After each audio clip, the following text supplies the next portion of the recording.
ابھی میں اس مرحلے پر نہیں پہنچا تھا کہ بھارتی شہریوں سے فری ہو کر گفتگو کرنے لگوں، کیونکہ لاکھ تربیت یافتہ یا ہوشیار چالاک ہونے کے باوجود میں ایک اجنبی تھا، ایک پاکستانی جاسوس جس نے ایک بھارتی شہری کا بھیس بدل رکھا تھا۔ دل ہی دل میں دعا کر رہا تھا کہ خدایا یہاں کوئی میرے مطلب کی سواری ہی بیٹھے۔ میری دعا قبول ہوئی اور میں نے ایک سکھ نوجوان کو دیکھا جس کی عمر بمشکل 17-18 سال تھی اور شکل سے ہی عقل سے کورا دکھائی دے رہا تھا۔ وہ کھڑکی کے قریب خالی جگہ دیکھ کر وہیں آ بیٹھا۔ اس کے بیٹھنے کے چند منٹ بعد ہی لاری چلتی۔ میں نے خود ہی گفتگو کا آغاز کیا، کہاں جاؤ گے بھائی؟ اس نے میری بجائے دائیں ہاتھ والی سیٹ پر بیٹھی لڑکی پر نظریں جماتے ہوئے جواب دیا، موگے۔ میں نے کہا یار جانا تو مجھے بھی وہیں ہے، میں پہلی مرتبہ جا رہا ہوں، کیا تم وہیں کے رہنے والے ہو؟ وہ بولا ہاں۔ اس نے ابھی تک میری طرف دیکھنے کی زحمت گوارا نہیں کی تھی، پھر نہ جانے کیسے اسے اس بات کا احساس ہو گیا کہ عورت کا خاوند اس کے ساتھ نہ صرف موجود ہے بلکہ ٹکٹکی باندھے اس کی طرف کھا جانے والی نظروں سے دیکھ بھی رہا ہے۔ اب وہ میری طرف متوجہ ہوا، کہاں جائیں گے آپ؟ میں نے کہا ریگل سنیما۔ وہ بولا میں بتا دوں گا آپ کو، میرے گھر کے نزدیک ہی ہے۔ میں نے کہا دراصل میرے چچا زاد وہاں مشین آپریٹر ہیں، اسی سے ملنے جا رہا ہوں۔ میں نے اپنی دانست میں اس کی کمزور رگ پر ہاتھ رکھا، کیونکہ یہاں کی گلیمر سے بھرپور فضا دیکھ کر میں نے یہاں کے نوجوانوں کے جذبات کا بخوبی اندازہ لگا لیا تھا۔ اس نے پوچھا کہاں رہتے ہیں آپ؟ سنیما کے حوالے سے گفتگو کے جواب میں اس کی دلچسپی نے مجھے یقین دلا دیا تھا کہ تیر نشانے پر لگا ہے۔ میں نے کہا میں تو گنگا نگر رہتا ہوں، وہ لدھیانے رہتا ہے۔ سکھ نوجوان بولا میں آپ کو ان کے پاس لے چلوں گا۔ میں نے کہا دھنیہ واد۔ موگا پہنچنے تک ہم دونوں بڑے اچھے دوست بن چکے تھے۔ اس اثنا میں راستے میں جہاں کہیں بھی بس ٹھہرتی وہ حسب توفیق کچھ نہ کچھ چھابڑی فروشوں سے خریدتا اور مجھے بھی ساتھ شامل کر لیتا۔ شام کو ہم موگے پہنچ گئے۔ اب اس سے جان چھڑوانے کا مسئلہ درپیش تھا۔ راستے میں نے اس کی مدد سے موگے کا سارا نقشہ حفظ کر لیا تھا۔ میں نے کہا اچھا سردار جی، مجھے ایک ضروری کام ہے، کل آپ 12 بجے والے شو پر مجھے ریگل سنیما کے دروازے پر اپنا منتظر پائیں گے۔ گوئل یاروں کا یار ہے، ایک دفعہ تمہارا تعارف کروا دوں گا، ساری زندگی تمہیں موگے میں سنیما کی ٹکٹ نہیں خریدنی پڑے گی۔ اتنا کہہ کر میں نے اسے سوچنے کا موقع ہی نہ دیا اور ست سری اکال کہہ کر پھرتی سے لاری اڈے کی بھیڑ میں غائب ہو گیا۔ اب میرا جسم شدت سے آرام کا تقاضا کر رہا تھا۔ مسلسل سفر نے تھکا ڈالا تھا اور آنکھوں میں جلن کے ساتھ ساتھ سر درد نے بھی برا حال کر دیا تھا۔ اس صورت میں سفر جاری رکھنا خامخواہ بخار کی مصیبت کو دعوت دینا تھا۔ میں نے جیسے تیسے اڈے سے باہر بنی ریلوے لائن عبور کی۔ اب میں موگا کے مین بازار میں داخل ہو رہا تھا۔ یہیں ایک معمولی سے ہوٹل کو میں نے اپنی شب بسری کے لیے منتخب کیا۔ شام کے قریباً 6-7 بجے میں کرتار ہوٹل میں داخل ہوا۔ اس ہوٹل کا مالک ایک ریٹائرڈ ڈی ایس پی تھا اور مجھے بعد میں علم ہوا کہ وہ پولیس کا خاص اڈا بھی تھا۔ موگا ایک قصبہ نما چھوٹا سا شہر ہے۔ اس کے علاوہ یہاں 1-2 ہوٹل ہی تھے، لیکن یہ بھی عجیب بات تھی کہ میں سب سے پہلے پہنچا ہی اس ہوٹل میں تھا۔ ہوٹل کے نیچے ایک ہال کمرہ تھا جس کے اوپر 3-4 کمرے بنے ہوئے تھے جن کی چھتیں ساتھ کے دوسرے مکانوں سے ملی ہوئی تھیں، بالکل ویسے ہی جیسے لاہور کے اندرون شہر مکانات ہوتے ہیں۔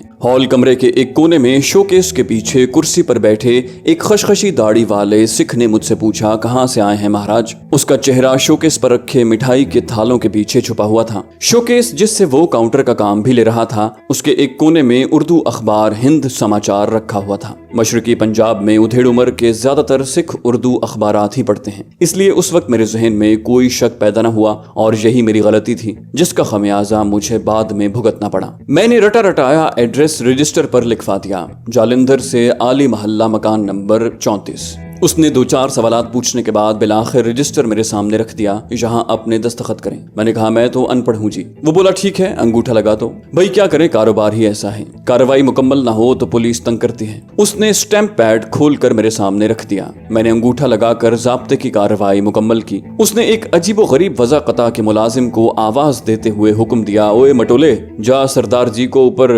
کمرہ کیا تھا کچھ نہ پوچھئے، اسے تو کمرہ کہنا ہی کمرے کی توہین تھی، اور تو ساری باتیں ایک طرف دروازہ ہارڈ بورڈ کا تھا جس میں کم از کم 10 سوراخ کیے گئے تھے۔ یہ ہوٹل زیادہ تر غلط مقاصد کے لیے استعمال ہوتا تھا اور دروازوں میں سوراخ کر کے ملازمین کو سہولت بہم پہنچائی گئی تھی۔ میں ہوٹل کے واحد غسل خانے میں جا گھسا، نہا کر فارغ ہوا تو چائے کے ساتھ کچھ بسکٹ وغیرہ کھائے، 2 اسپرین کی گولیاں زہر مار کیں اور گہری نیند سو گیا۔ صبح میری آنکھ فجر کے وقت قریبی گردوارے سے آنے والی آوازوں سے کھلی۔ حوائج ضروریہ سے فراغت کے بعد میں نے دل ہی دل میں خدا کو یاد کیا۔ سچ ہے ایسی غیر غیر یقینی حالات میں خدا کی ذات ہی میرا واحد سہارا تھی۔ میرے کمرے کے ساتھ باقی 3-4 کمرے ایک قطار کی صورت میں بنے ہوئے تھے اور ان کے سامنے ایک طرف اوپر چھت پر جانے کا راستہ تھا، جبکہ دوسرے کونے پر ایک کمرے میں ہوٹل کے ملازمین زمین پر لیٹے رہتے تھے۔ نیچے ہال میں جا کر میں ناشتے کا آرڈر دے کر اوپر آ گیا اور جیسے ہی میں کمرے میں داخل ہوا اچانک ٹھٹک کر رہ گیا۔ میرے بستر پر تازہ اخبار اردو زبان کا ہند سماچار رکھا ہوا تھا،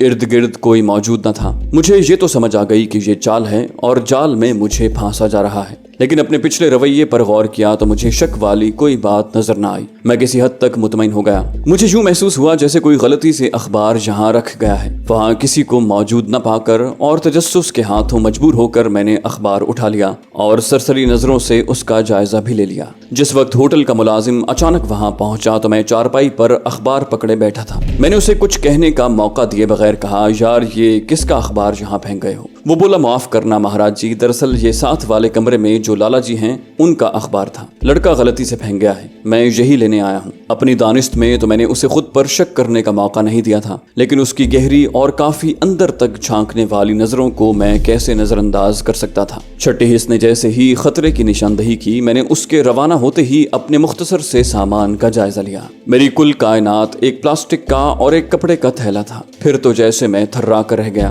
کسی نے واقعی میرے دونوں تھیلوں کی تلاشی لی تھی، لیکن اتنی چالاکی کے ساتھ کہ کسی کے وہم و گمان میں بھی نہ آ سکے۔ دوسرے ہی لمحے میں آنے والے حالات کا مقابلہ کرنے کے لیے تیار تھا۔ میرے پاس موجود تمام کرنسی تو پہلے ہی میری جیبوں میں موجود تھی۔ میں نے بڑی پھرتی کے ساتھ جوتے بدلے اور تیار ہو کر بیٹھ گیا۔ یہ ٹھیک ہے کہ میرے سامان میں کوئی ایسی ویسی چیز نہیں تھی جس سے کوئی شک کرتا، لیکن ممکنات پر نظر رکھنا ہر جاسوس کا اولین فرض ہے۔ ممکن تھا کہ انہوں نے وہاں کوئی مشتبہ چیز دیکھ لی ہو یا مجھے اردو اخبار پڑھتے کسی نے دیکھ لیا ہو۔ بہرحال چائے لیے اندر داخل ہوا۔ میں نے بڑے اطمینان سے اس کے ہاتھ سے تھالی تھامی۔ یار ذرا یہ سگریٹ تو لانا، یہ کہتے ہوئے میں نے اپنی جیب میں ہاتھ ڈالا اور 2 روپے کا ایک نوٹ نکال کر اس کی طرف بڑھایا۔ جیسے ہی وہ نوٹ لینے آگے کو جھکا، ایک ہی وقت میں میرے دائیں ہاتھ کی زوردار ضرب اس کی کنپٹی پر اور گھٹنا اس کے جسم کے نازک ترین حصے پر لگا۔ میں نے کچھ زیادہ ہی سخت ہاتھ لگا دیا تھا، کیونکہ وہ کسی سلو موشن فلم کی طرح بغیر منہ سے آواز نکالے میرے بستر پر آن گرا۔ میں نے اس کی ٹانگیں بھی اٹھا کر اوپر کر دیں اور وہ بدبودار کمبل جس نے ساری رات میرا خون چوسا تھا اس کو اوڑا دیا۔ دوسرے ہی لمحے میں بڑی پھرتی سے لیکن بغیر آواز پیدا کیے ہوٹل کی سیڑھیوں سے نیچے اتر رہا تھا۔ سیڑھیوں کے خاتمے پر ایک طرف ہال کمرہ تھا جس کے سیڑھیوں سے منسلک حصے کے باہر پوریاں تلی جا رہی تھیں اور شاید سارا موگا وہیں سے پوریاں خریدنے اور کھانے چلا آیا تھا۔ ایسے رش اور افراتفری کے عالم میں کسی کی نظر مجھ پر نہ پڑی اور میں خاموشی سے ایک طرف کھسک گیا۔ بازار کھل رہا تھا اور لوگوں کی آمد و رفت بھی اچھی خاصی شروع ہو چکی تھی۔ ابھی میں بمشکل 15 گز بھی نہ چل پایا تھا جب میں نے پولیس کی ایک تیز رفتار جیپ کو، جس کے ساتھ 8-10 مسلح سپاہی اور ایک تھانے دار چمٹے ہوئے تھے، کرتار ہوٹل کی طرف بڑھتے دیکھا۔ ہوٹل کے سامنے میں نے اپنی آنکھوں سے جیپ کو روکتے دیکھا تھا۔ سپاہی بڑی پھرتی کا مظاہرہ کرتے ہوئے نیچے اترے۔ آگے کا منظر دیکھنے کی بجائے میں ایک نائی کی دکان میں جا گھسا۔ میں نے اپنے چہرے پر اگی ہوئی چھوٹی چھوٹی داڑھی کی طرف اشارہ کیا، یار ختم کر دے تو اس مصیبت کو۔ وہ بولا، جو حکم مہاراج۔ نائی نے رام رام کہتے ہوئے میری داڑھی اور مونچھیں صفا چٹ کر دی۔ تھوڑی ہی دیر کے بعد ایک مکمل برہمن کے روپ میں قیمتی پوشاک پہنے اور خاصی قیمتی گرم چادر اوڑھے، گلے میں جنیو ڈالے، میں بھی اس بھیڑ میں شامل ہو گیا تھا جو کرتار ہوٹل کے باہر پولیس کی بے بسی کا نظارہ کرنے کے لیے اکٹھی ہو گئی تھی۔ میں نے ایک تماشائی سے پوچھا، کیا ہوا بھائی؟ اس نے عقیدت مندی سے دونوں ہاتھ جوڑتے ہوئے کہا، لالا جی جاسوس تھا کوئی، بھاگ گیا سالا، اتنی پولیس کو جل دے کر بھاگ گیا، سب نکمے گدھے پولیس میں بھرتی ہو گئے ہیں۔ میں ہرے اوم کہتا ہوا ایک طرف ہٹ گیا۔ پولیس والوں کو جب وہ جاسوس نہ مل سکا تو انہوں نے اپنا غصہ ہوٹل کی پوریوں اور چائے پر نکالا۔ جب میں وہاں پہنچا تو وہ لوگ ناشتے سے فارغ ہو کر اس بیرے کو دھکے مارتے ہوئے جیپ کی طرف لا رہے تھے جسے میں استراحت فرمانے کے لیے اپنے بستر پر چھوڑ آیا تھا۔ میرے لاری اڈے پر پہنچنے سے پہلے ہی میرے فرار کے افسانے اور کارنامے وہاں زبان زدے خاص و عام تھے۔ پاکستانی گھس بیٹھیے اور کمانڈو کی موگا میں موجودگی نے کئی بھارتیوں کے چہروں سے لہو نچوڑ لیا تھا۔ ہر شخص سہما اور خوفزدہ دکھائی دے رہا تھا۔ اڈے پر بھارتی پولیس کے مسلح سپاہی گشت کر رہے تھے، جیسے انہیں اس بات کا یقین تھا کہ ابھی وہ جاسوس واپس آ کر ان کی خدمت میں اپنے آپ کو پیش کر دے گا یا پھر وہ اسے گرفتار کر کے رہیں گے۔ بس کا ٹکٹ خریدنے سے بس میں سوار ہونے تک ہر جگہ اس موضوع پر گفتگو سے واسطہ پڑا۔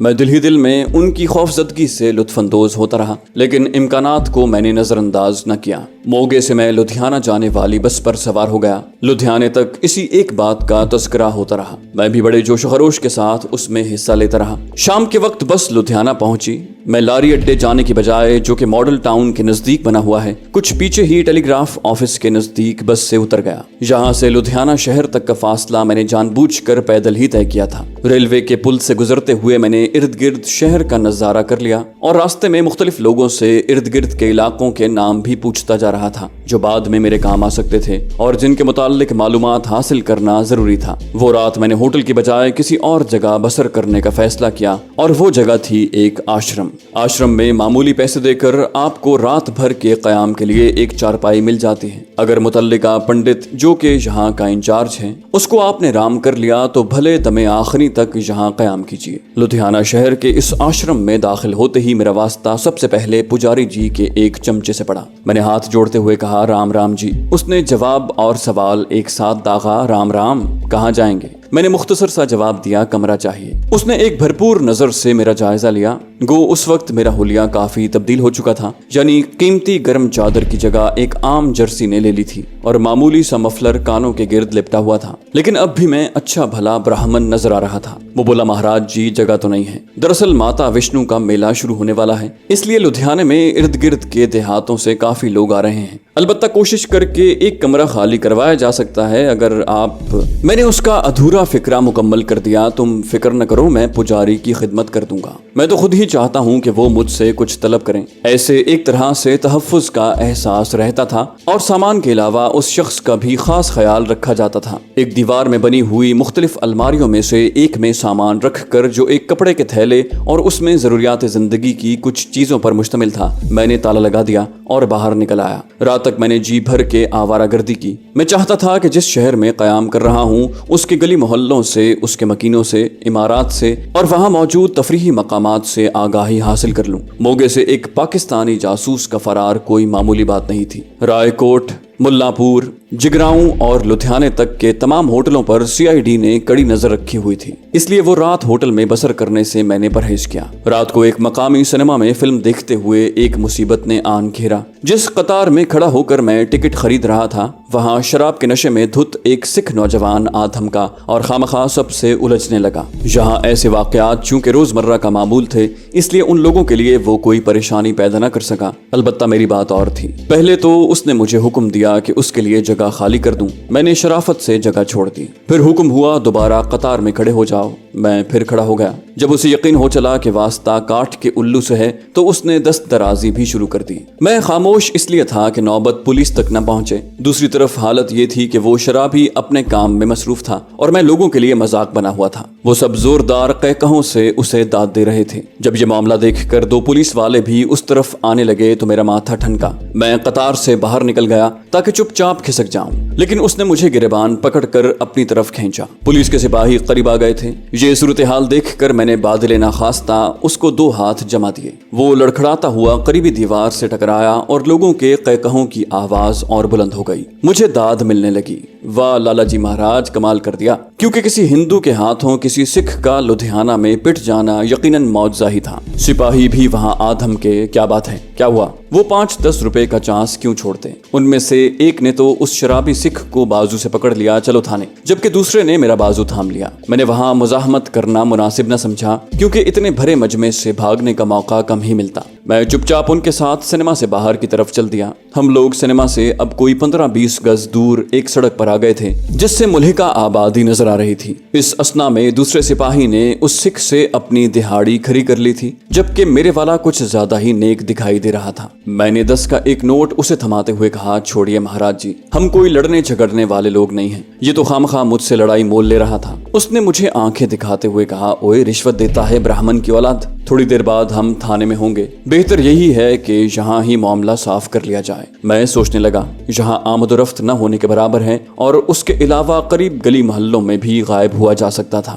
میں نے جان بوجھ کر اپنی رفتار خاصی کم کر دی تھی۔ دوسرا سپاہی اب ہم سے 8-10 گز آگے بڑھ گیا تھا۔ تمہاری مرضی کہتے ہوئے میں نے تیزی سے پلٹا کھایا اور میرے بائیں ہاتھ کی کوہنی اس تیزی کے ساتھ اس کی پسلیوں میں لگی کہ اس نے تڑپ کر میرا دایاں ہاتھ چھوڑ دیا۔ اس سے پہلے کہ وہ سنبھل سکے، میرے دوسرے بازو نے بھی یہی عمل دہرایا۔ اس کے